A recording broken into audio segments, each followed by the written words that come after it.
Hey guys, NASCAR Racing 18 here. With some more Disney Pixar cars, we are going to do from the Dynaco 400 wave again. We're going to do the 79 of Haul Inngas.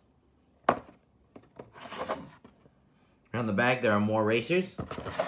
Let's take him out of the box. There is the 79 of Haul Inngas retread car. Sorry, I couldn't read that what it said right there.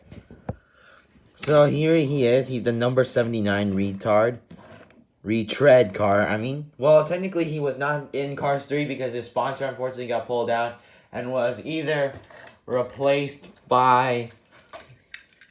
He was either replaced as soon as I get all the cars. He was either replaced by one of these 4 sponsors of the car.